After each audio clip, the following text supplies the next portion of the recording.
పితా పుత్ర పవిత్రాత్మనామమున ఆమెన్. క్రీస్తునాథునియందు మిక్కిలి ప్రియ సహోదరి సహోదరులారా, త్రియేక సర్వేశ్వరుని మహోత్సవ వాక్య పరిచర్యకి మిమ్మందరినీ ప్రేమతో ఆహ్వానిస్తున్నాను. మత్తయి శుభవార్త 28వ అధ్యాయము 16 నుండి 20 వరకు పవిత్ర వచనములు. యేసు ఆజ్ఞానుసారము 11 శిష్యులు గలిలయలోని పర్వతమునకు వెళ్ళిరి. వారు ఆయనను దర్శించి ఆరాధించరి, కానీ కొందరు సందేహించరి. యేసు వారితో, ఇహపరములందు నాకు సర్వాధికారము ఇయ్యబడినది కనుక మీరు వెళ్ళి సకల జాతి జనులకు పితా పుత్ర పవిత్రాత్మ నామమున జ్ఞానస్నానం వసగుచు వారిని నా శిష్యులను చేయుడు. నేను మీకు ఆజ్ఞాపించినదంతయు వారు ఆచరింప బోధింపుడు. లోకాంత్యము వరకు సర్వదా నేను మీతో ఉందును అని అభయమొసగెను. ప్రభునందు మిక్కిలి ప్రియులకు సహోదరి సహోదరులారా, ముందుగా మీకందరికీ కూడా త్రియేక సర్వేశ్వరుని మహోత్సవ శుభాకాంక్షలు తెలియజేస్తూ ఉన్నాను.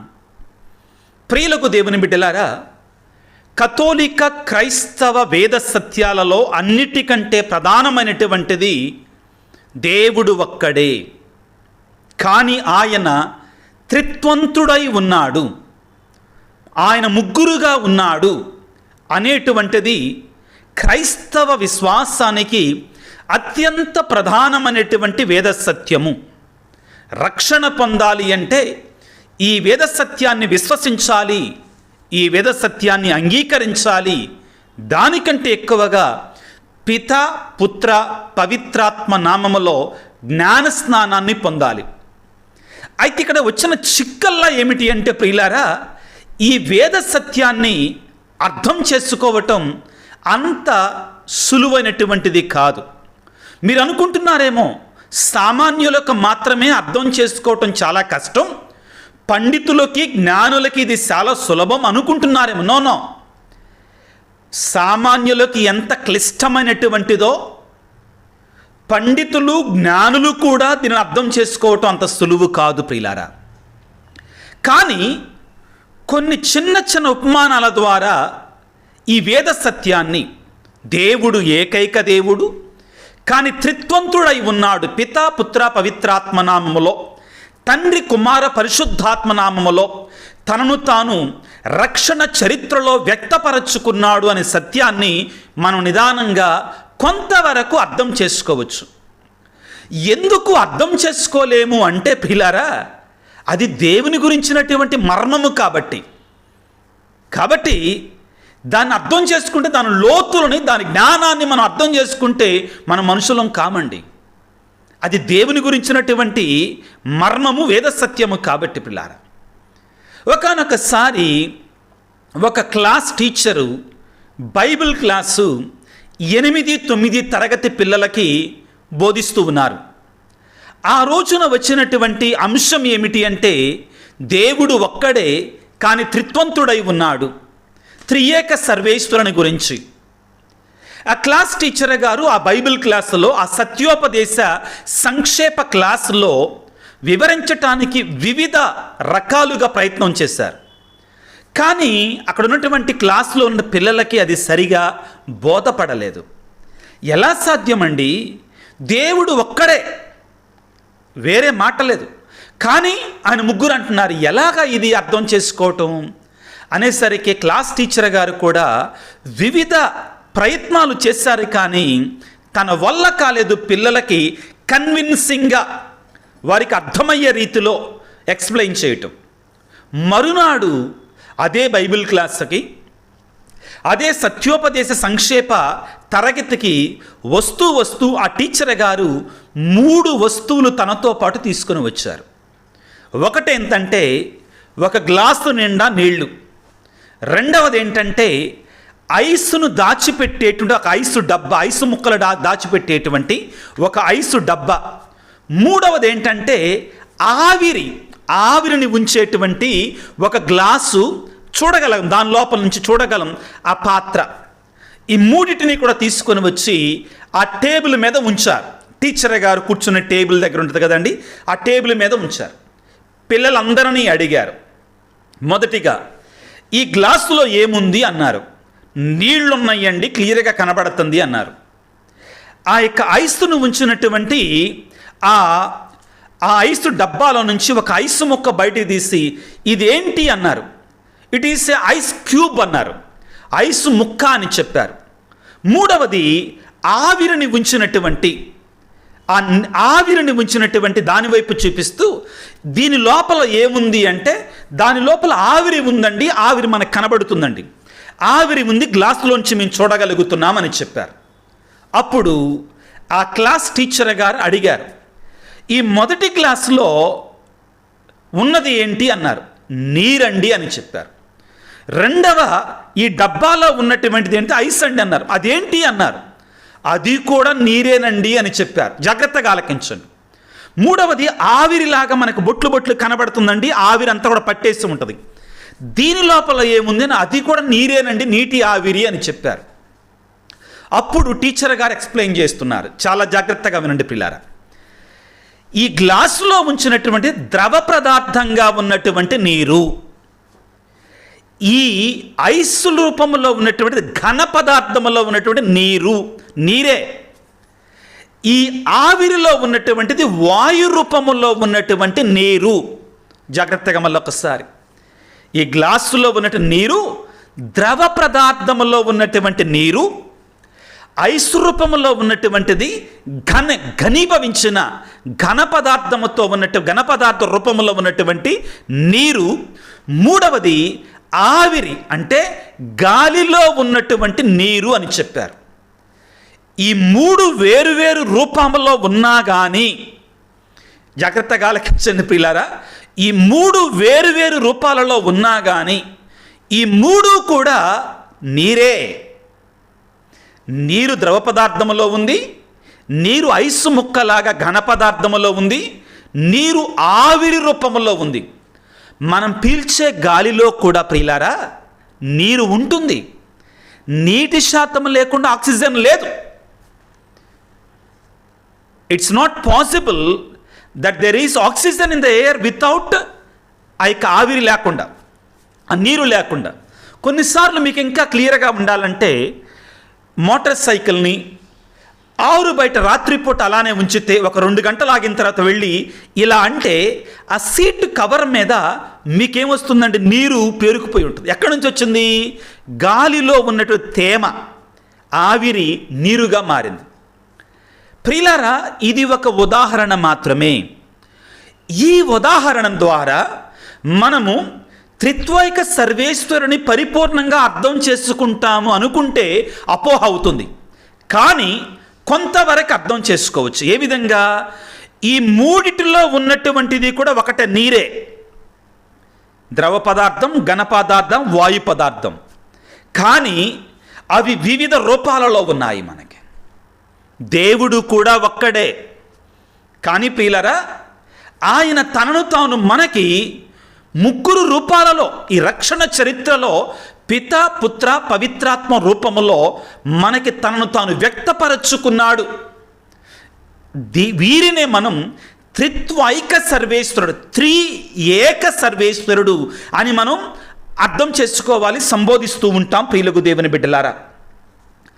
ఈనాటి మొదటి పట్టణంలో ప్రియులారా, ద్వితీయోపదేశ కాండము 4వ అధ్యాయములో, ఈ ఆదివారపు మొదటి పట్టణంలో ద్వితీయోపదేశ కాండము 4వ అధ్యాయము 39వ వచనములో ఈ విధంగా వాక్యం సెలవిస్తూ ఉంది. ఏమంటుంది? దేవుడు ఒక్కడే ప్రియులకు దేవుని బిడ్డలారా. కనుక నేడు ఈ సత్యమును బాగుగా గుర్తించి హృదయమును నిలుపుకొనండి. మీది ఆకాశము పైన కానీ క్రింది నేల మీద కానీ దేవుడు ఒక్కడే, మరొకడు లేడు. ఒకే ఒక దేవుడు, నీవు నేను విశ్వసిస్తున్నటువంటి దేవుడు, ఆ త్రియేక దేవుడు. ఆయన తప్ప మరొక దేవుడు లేడు ప్రియులారా. ఆయన మహాద్భుత కార్యాల ద్వారా మానవాళిని సృష్టించాడు, ప్రేమించాడు. ఆయన మానవాళి వెంట పరిగెట్టాడు ప్రేమతో. ఈనాడు మనం చదువుకున్నటువంటి సువిశేషముల ప్రియులారా, యేసుప్రభు ఏమంటున్నాడు? సకల జాతి జనులకు పిత, పుత్ర, పవిత్రాత్మ నామములో మీరు జ్ఞానస్నానం వసగండి అంటున్నారు. ప్రభువే స్వయముగా ముగ్గురు వ్యక్తుల పేర్లు చెప్తున్నాడు. త్రిత్వములో ఉన్న ముగ్గురు పేర్లు స్వయంగా యేసుప్రభే చెప్పాడు. మనం ఎవరం కాదనడానికి. పిత దేవుడా దేవుడే, పుత్రుడు దేవుడా దేవుడే, పవిత్రాత్మ దేవుడా దేవుడే. ఈ ముగ్గురా ఒకళ్ళేనంటే ఒకడే. కాబట్టి అర్థం చేసుకోవడానికి ప్రయత్నం చేద్దాం. యేసుప్రభువే స్వయంగా ఇదిగో పిత, పుత్ర, పవిత్రాత్మ నామములో జ్ఞానస్నానం వసగండని పితా, పుత్ర, పవిత్రాత్మ గురించి బోధిస్తున్నారు. ఆ తర్వాత మనకి ఇంకొంచెం స్పష్టంగా త్రిత్వములో ఉన్నటువంటి ఈ ముగ్గురిని అర్థం చేసుకోవడానికి మత్తయి శుభవార్త 3వ అధ్యాయము 16-17 వచనాలు చదువుతాను. యేసు బాప్తిస్మము పొంది నీటి నుండి వెలుపలకు వచ్చను. అప్పుడు అదిగో ఆకాశము తెరవబడగా దేవుని ఆత్మ పావుర రూపము నా తనపై దిగివచ్చుటను చూచెను. అప్పుడు ఆకాశము నుండి ఒక దివ్యవాణి, ఇతడు నా ప్రియమైన కుమారుడు, ఇతని గురించి నేను ఆనందించుచున్నాను అని పలికాను. జాగ్రత్తగా ఆలకించండి పిల్లారా. ఇక్కడ బాప్తిస్మాన్ని పొందుతుంది ఎవరు? బాప్తిస్మ యోహాను చేతుల మీదుగా పుత్రుడైన సర్వేశ్వరుడైనటువంటి మానవధారి అయినటువంటి శరీరధారి అయినటువంటి యేసు ప్రభువు, పుత్రుడైన సర్వేశ్వరుడు పావుర రూపములో వేంచేసింది వచ్చింది ఎవరంటండి? దేవుని యొక్క ఆత్మ పావుర రూపములో తనపైకి దిగి వచ్చాను. పరిశుద్ధాత్మ తనపైకి దిగి వచ్చాను. ఆకాశము తెరవబడగా ఒక వాణి వినిపించను, ఇతడు నా ప్రియమైన కుమారుడు. యేసుప్రభును చూచి అంటున్నాడు, ఇతని గురించి నేను ఆనందించుచున్నాను. ఎవరి గురించి మాట్లాడుతున్నారు? ఎవరు మాట్లాడుతున్నారు? యేసుప్రభు గురించి మాట్లాడుతున్నారు. మాట్లాడేటువంటిది ఎవరు? పరలోక తండ్రి. కాబట్టి చాలా స్పష్టంగా పిత, పుత్ర, పవిత్రాత్మ అనేటువంటి ముగ్గురు కూడా ఉన్నారు అనేటువంటిది మనకి తేట తెల్లమగుతుంది. ప్రియులకు దేవుని బిడ్డలారా, ఇక్కడ మనం గ్రహించవలసినటువంటి సత్యం ఏంటంటే దేవుడే స్వయముగా తనను తాను త్రిత్వముగా బయలుపరుచుకుంటున్నాడు. ఇది ఎవరో సృష్టించింది కాదండి, ఎవరో అనుకుంటే జరిగేటువంటిది కాదు ప్రియులారా. ఇప్పుడు మనం పితయైన సర్వేశ్వరుని గురించి, తండ్రి దేవుని గురించి కొన్ని విషయాలు తెలుసుకోవటానికి ప్రయత్నం చేద్దాం. తండ్రి దేవుడు సృష్టికర్త, సకలాన్ని కలుగజేసినటువంటి వాడు. ఇప్పుడు మనందరికీ డౌట్ రావచ్చు. మొదట్లోనే ఆ డౌట్ని, ఆ సందేహాన్ని పటాపంచలు చేస్తున్నాను. జాగ్రత్తగా నాతో పాటు ఆలోచించండి. ప్రారంభంలో పుత్రుడే పితయైన సర్వేశ్వరుడు తండ్రి దేవుడు మాత్రమే ఉన్నాడా? కానే కాదు. ఆది నుండి ముగ్గురు ఉన్నటువంటి వారే. ఎలాగ ఆదిలో ఉన్నారు? ఆదికాండం 1వ అధ్యాయం 2వ వచనములో, ఆదికాండం 1వ అధ్యాయం 2వ వచనములో అగాధ జలములపై దేవుని యొక్క ఆత్మ ఓలలాడుచూ ఉండెను. పరిశుద్ధాత్మ ఓలలాడుచూ ఉండెను. యోహాను సువార్త 1వ అధ్యాయం 1-2 వచనాలలో ఆదిలో వాక్కు ఉండెను, ఆ వాక్కు దేవుని వద్ద ఉండెను, ఆ వాక్యే దేవుడై ఉండెను. యోహాను సువార్త 1వ అధ్యాయం 14వ వచనంలో ఆ వాక్కు మానవుడై మన మధ్య నివసించను. అంటే ఆదిలోనే ఉన్నాడు ఈ వాక్కు రూపంలో యేసయ్య. ఈ ముగ్గురు ఆది నుండి ఉన్నటువంటి వారే. అయితే తండ్రి దేవుడు ఎవరు? సృష్టికర్త. మామూలు సృష్టికర్త కాదండి. తాను సృష్టించినటువంటి ఈ సృష్టి మీద, మరి ముఖ్యంగా మానవాళి మీద తన రూపాకారాలతో కలుగు చేసుకున్నటువంటి ఆ తండ్రి దేవుడు ఆ మానవాళి పాపములో పడినప్పుడు వెలవెలలాడిపోయాడు. పాపం యొక్క వేతనముగా మరణాన్ని పొందినప్పుడు తాను తట్టుకోలేకపోయాడు. మానవాళిని వెతికాడు. మానవాళి కొరకై ఆయన మానవాళి వెంట పడ్డాడు, రక్షించటము కొరకై. ప్రియులారా, హెబ్రీ పత్రిక 1వ అధ్యాయం 1వ వచనం ఏమని బోధిస్తుంది? గతమున దేవుడు పెక్కుమార్లు పెక్కువితములుగా పూర్వీకుల ద్వారా మాట్లాడాడు, ప్రవక్తల ద్వారా మాట్లాడాడు. దేవుడు ప్రయత్నం చేస్తూనే ఉన్నాడు. తాను సృష్టించుకున్నటువంటి ఈ మానవాళి, ఈ లోకం అనేటిదో పాడు కాకూడదు, నాశనము కాకూడదని వారిని రక్షించటానికి ప్రేమమైనటువంటి ఆ దేవుడు ప్రియులారా ప్రయత్నాలు చేస్తూనే ఉన్నాడు. ఆదికాండం 1వ అధ్యాయము 1 నుండి చివరి వరకు కూడా ప్రేమతో ఏ విధంగా సృష్టిని, అంతకంటే ఎక్కువగా ప్రేమతో ఏ విధంగా మానవాళిని సృష్టించుకున్నాడు అర్థమవుతుంది. కానీ ఆదికాండం 1వ అధ్యాయం 3వ వచనం దగ్గరికి వచ్చేసరికి మానవుడు దేవుని యొక్క ఆజ్ఞను మీరి పాపములో పడ్డప్పుడు అప్పుడు కూడా దేవుడు విడవకుండా వెతుక్కుంటూ వచ్చాడు. ఆదాము, ఆదాము, ఎక్కడా, నీవెక్కడ ఉన్నావు అని అడిగాడు. దాక్కున్నటువంటి వారిని వెతికాడు, కానీ పాపములో పడిపోయారు. ఆదికాండం 6వ అధ్యాయం 6వ వచనాన్ని చదువుకుంటే మానవాళి పరమదుస్తులైపోయారు. దేవుడు మానవుని సృష్టించినందుకు గాను హృదయమున నొచ్చుకొనను రాయబడి ఉంటుంది. ఆ పరలోక తండ్రి ప్రియులారా, ఒక ప్రేమామయుడైనటువంటి తండ్రి విడిచిపెట్టాడా? లేదు. అబ్రహామును ఎన్నుకున్నాడు, ఇస్సాకుని ఎన్నుకున్నాడు, యాకోబుని ఎన్నుకున్నాడు, రాజులను ఎన్నుకున్నాడు. ఈ ప్రయత్నమంతా దేని కొరకై? మానవాళిని కాపాడటం కొరకై. ఇక చివరిగా ప్రియులారా, యెషయా గ్రంథం 49వ అధ్యాయం 15-16 వచనాలలో తల్లి తన పసికందును మరచునా కానీ మరవచ్చునే గాని నేను మాత్రం నిన్ను మరువనని తన యొక్క అపారమైన ప్రేమను మన మీద చూపిస్తున్నాడు. నీవు నాకు అమూల్యమైనటువంటి వాడవు, విలువైనటువంటి వాడవు అంటాడు. ప్రియులారా, ఇదిగో యిర్మీయా గ్రంథం 50వ అధ్యాయం 6వ వచనంలో దేవుడంట ప్రేమతో మానవాళిని వెతుకుతూనే ఉన్నాడంటాడు, వెతుకుతున్నాడంటాడు. యెహెజ్కేలు గ్రంథం 14వ అధ్యాయం 11వ వచనంలో ప్రియులారా, మానవాళి కొరకు ఆయన తప్పిస్తూనే ఉన్నాడు. తప్పిపోయిన మానవాళిని వెతికేటట్లుగా ఆ మానవాళి వెంట పడుతూనే ఉన్నాడు ప్రియులారా. ప్రేమమయుడు తండ్రి బిడ్డల కొరకై తండ్రి తల్లి వెతికినట్లుగా. ప్రియులకు దేవుని బిడ్డలారా, పరలోక తండ్రి తాను సృష్టించినటువంటి తన బిడ్డలమైన మన కొరకై వెతుకుతూనే ఉన్నాడు. ఆనాడు ప్రారంభమైన వెతుకులాట ఇంకా కొనసాగుతూనే ఉంది. ఈ వెతుకులాటలో వెతికి రక్షించటంలో భాగంగానే ప్రియులారా, తన అద్వితీయ కుమారుడైనటువంటి యేసు ప్రభువుని మానవాళి కొరకై ఈ లోకానికి పంపించాడు. ఆయనే శరీరధారి అయినటువంటి మానవతారి అయినటువంటి త్రిత్వముల 2వ వ్యక్తి పుత్రుడైన సర్వేశ్వరుడు. ప్రియులారా, ఇదిగో యోహాను సువార్త 3వ అధ్యాయం 16వ వచనంలో దేవుడు లోకమును ఎంతో ప్రేమించి తన అద్వితీయ కుమారుని మన కొరకే ప్రసాదించను. ఆయనను విశ్వసించినటువంటి వాడు నాశనము చెందక నిత్య జీవమును పొందుటకై అట్లు చేసనే కానీ మానవుడు నాశనము చెందుటకై అట్లు చేయలేదంటాడు. పిల్లారా, యేసయ్య త్రిత్వముల 2వ వ్యక్తి, పుత్రుడైన దేవుడు, పుత్రుడైన సర్వేశ్వరుడు మన కొరకై మానవుడిగా ఈ లోకములో కన్య మరియ గర్భాన బెత్లెహేము నగరంలో జన్మించాడు. 33.5 సంవత్సరాల పాటు ఈ లోకములో జన్మించి జీవించి ప్రియులారా, చివరికి సిలువలో మన కొరకే మరణించి 3వ నాడు సజీవుడే లేచాడు. లేచి పరలోకమున తండ్రి కుడి ప్రక్కన సింహాసనాసీనుడయ్యాడు. ఈ కుమారుడు ఎవరు?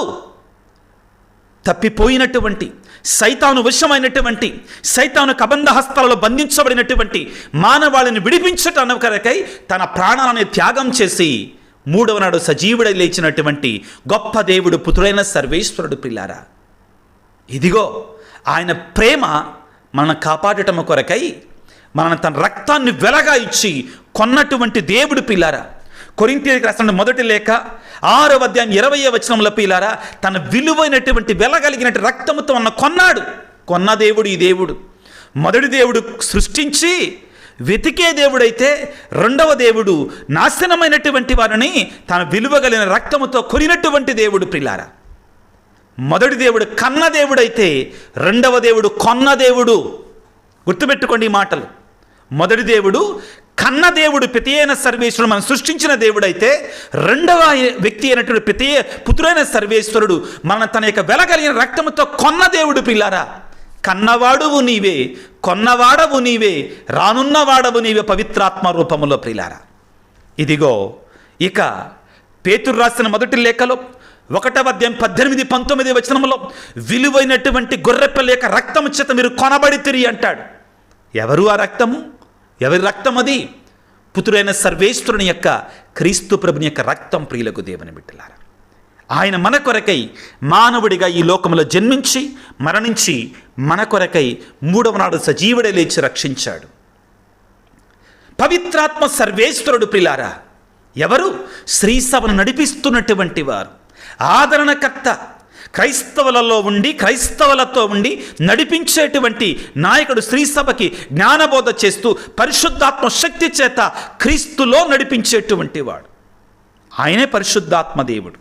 యోహాను సువార్త 16వ అధ్యాయం 7 నుండి 11 వచనాల వరకు మనం చదువుకుంటే ఈ పవిత్రాత్మను గురించి కూలంకుశంగా యేసు ప్రభువే మనకు బోధిస్తాడు. ప్రియులకు దేవుని బిడ్డలారా, యోహాను 16వ అధ్యాయంలో ఈ సత్యాన్ని ప్రియులకు దేవుని బిడ్డలారా మనందరికి కూడా బోధిస్తూ ఉంటాడు. ఏమిటి? 16వ అధ్యాయం 2వ వచనం నుంచి, మరి ముఖ్యంగా ప్రియులకు దేవుని బిడ్డలారా 7వ వచనం నుంచి మనం చదువుకుంటే, నేను వెళ్ళుట మీకు శ్రేయస్కరమని మీతో నిజముగా చెప్పుచున్నాను. నేను వెళ్ళనచ్చో ఓదార్చువాడు మీ వద్దకు రాడు. నేను వెళ్ళినచ్చో ఆయనను మీ వద్దకు నేను పంపెదను అని పలుకుతున్నాడు. పిల్లారా, యోహాను సువార్త 14వ అధ్యాయం 15-16 వచనాలలో, మీరు నన్ను ప్రేమించినచ్చో మీరు నా ఆజ్ఞలను పాటింతురు. నేను తండ్రిని ప్రార్థింతును, మీతో ఎల్లప్పుడూ ఉండుటకు మరొక ఆదరణకర్తను మీకు ఆయనను పంపించును. ఆయన సత్య స్వరూపియకు ఆత్మ. ఆ తరువాత 18వ వచనంలో యోహాను సువార్త 14వ అధ్యాయంలో, నేను మిమ్మ అనాథలుగా విడిచిపెట్టను, మీ యొద్దకు వత్తును అన్నాడు. ఎలాగా? పరిశుద్ధాత్మ రూపములో ప్రియులారా, ఆత్మ రూపములో ఆయన రాబోతున్నాడు. ప్రియులారా, యోహాను సువార్త 15వ అధ్యాయం చాలా వాక్యాలు ఉన్నాయి, కానీ కొన్ని మాత్రం మీ కొరకు చదివి వినిపిస్తున్నాను.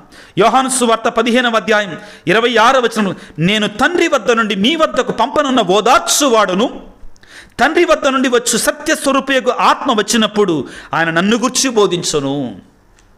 పెంతెకోస్తు పండగ రోజున అగ్నినాళకల అగ్ని జ్వాల రూపములో అపోస్తుల మీదకి వేంచేసి వచ్చి ఆత్మ సంపన్నం చేసి నడిపించినటువంటి అపోస్తులు నడిపించినటువంటి ధైర్యంతో నింపినటువంటి ఆ పరిశుద్ధాత్మ దేవుడే త్రిత్వములో 3వ వ్యక్తి అయినటువంటి, త్రియేక దేవునిలో 3వ వ్యక్తి అయినటువంటి ఆత్మ సర్వేశ్వరుడు, పరిశుద్ధాత్మ సర్వేశ్వరుడు. ప్రియులకు దేవుని బిడ్డలారా, పితయైన దేవుడు మన సృష్టించి మన కన్న దేవుడైతే, పుత్రుడైన సర్వేశ్వరుడు ప్రియులారా తన యొక్క వెలగలిగిన రక్తముతో మన కొన్న దేవుడైతే, పవిత్రాత్మ దేవుడు మనతో ఉన్న దేవుడు. ప్రియులారా, జాగ్రత్త గుర్తుపెట్టుకోండి. మన కొన్న దేవుడు, మన కన్న దేవుడు, మనతో ఉన్న దేవుడు. ప్రియులారా, కొన్న ఉన్న దేవుడు ఈ త్రియేక సర్వేశ్వరుడు మనతో. ప్రియులకు దేవుని బిడ్డలారా, ఆ దేవునికి స్తోత్రాలు చెల్లించుదాం. నాటికి నేటికి కూడా నీ తల్లి మరచున, నీ తండ్రి మరచున, నీతో ఎల్లప్పుడూ కూడా ఉండేటువంటి దేవుడు ఈయన. ఎక్కడో ఈయన మధ్యాకాశంలో ప్రియులారా మనతో సంబంధం లేకుండా దూరముగా ఎలోహీ దేవుడు కాదండి, ఆయన మనతో ఉన్నటువంటి దేవుడు. ప్రియులారా, ఎక్కడో దూరముగా మనం అంటే పట్టకుండా ఉండేటువంటి దేవుడు కాడు. ప్రియులారా, మనతో మాట్లాడుతున్నటువంటి దేవుడు. ఆదికాండము నిర్గమకాండం 3వ అధ్యాయం 7వ వచనంలో పలికినట్లుగా, ఇదిగో నా ప్రజలు వారు పడుచున్న బాధలు నేను కన్నులారా చూచితని, వారి ఆక్రందనతో కూడిన ప్రార్థన నా చెవులారా ఆలకించుతని, వారిని విడిపించుట కొరకై నేను దిగి వచ్చుతని పలికినటువంటి మనతో ఉన్న దేవుడు. ప్రియులారా, భూ దిగంతముల వరకు నేను మీతో ఉంటానని పలికినటువంటి, ఈనాటి విశేషంలో పలికినటువంటి ఆ దేవుడు. ప్రియులకు దేవుని బిడ్డలారా, ఆ పరిశుద్ధాత్మ దేవుడు ఎల్లప్పుడూ మీతో ఉంటాడని పలికినటువంటి మనతో ఉన్నటువంటి దేవుడి. పిల్లారా, ఆ దేవుని విశ్వసించుదాం, ఆ దేవునిలో మనం రక్షణ పొందుకుందాం. ప్రియులకు దేవుని బిడ్డలారా, ఈ త్రియేక సర్వేశ్వరుడే మనందరినీ కూడా నడిపించుచున్నటువంటి దేవుడు. ఆయనలో మనం ఉండాలి, ఆయన యందు సంచరించాలి.